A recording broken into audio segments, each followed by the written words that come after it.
தமிழகத்தில் உள்ள 10,861 அரசு ஆரம்ப பள்ளிகளில் குறைவான மாணவர்களை படிப்பதாக கல்வித்துறை வெளியிட்ட புள்ளி விவரங்களில் திடுக்கிடும் தகவல் வெளியாகியுள்ளது. இதன் பின்னணியை விவரிக்கிறது இந்த தொகுப்பு. அரசு பள்ளிகளில் மாணவர்கள் சேர்க்கை அதிகரித்துள்ளதாக அரசு தரப்பில் கூறப்படும் நிலையில் அதில் அரசு ஆரம்ப பள்ளிகள் விதிவிலக்காக மாறியுள்ளது. சுமார் 10,861 பள்ளிகளில் ஒவ்வொரு பள்ளியிலும் தலா 30க்கும் குறைவான மாணவர்களே படிப்பதாக கல்வித்துறை வெளியிட்ட ஆவணங்கள் மூலம் தெரியவந்துள்ளது.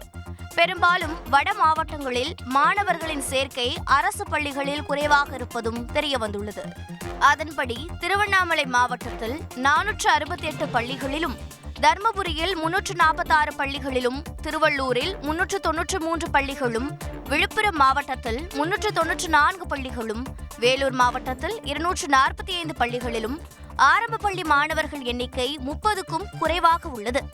இந்த கல்வியாண்டில் அரசு பள்ளிகளில் 3 லட்சத்திற்கும் அதிகமான மாணவர்கள் சேர்ந்திருப்பதாக கல்வித்துறையின் புள்ளி விவரங்கள் தெரிவிக்கின்றன. இத்தனை லட்சம் மாணவர்கள் சேர்ந்திருந்தாலும் கூட 30 மாணவர்களுக்கும் குறைவான எண்ணிக்கை கொண்ட பள்ளிகள் 10,000த்திற்கும் அதிகமாக இருப்பது அதிர்ச்சியை ஏற்படுத்தியிருக்கிறது.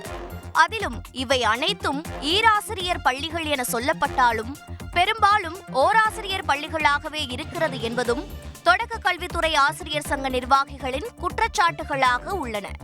கல்வியில் பின்தங்கிய மாவட்டங்களில் குறைந்த மாணவர்களை கொண்ட பள்ளிகள் அதிகமாக இருப்பதை கவனத்தில் கொண்டு மாணவர்கள் எண்ணிக்கையை அதிகரிப்பது, அரசு பள்ளிகளில் உள்கட்டமைப்பு வசதிகளை மேம்படுத்துவது, போதுமான ஆசிரியர்களை நியமனம் செய்வது போன்றவற்றில் பள்ளிக்கல்வித்துறை கவனம் செலுத்த வேண்டும் என்பதும் கல்வியாளர்களின் கருத்தாக உள்ளது. தந்தி டிவி செய்திகளுக்காக செய்தியாளர் சங்கரன். செய்திகளை உடனுக்குடன் தெரிந்து கொள்ள உடனே சப்ஸ்கிரைப் பண்ணுங்க.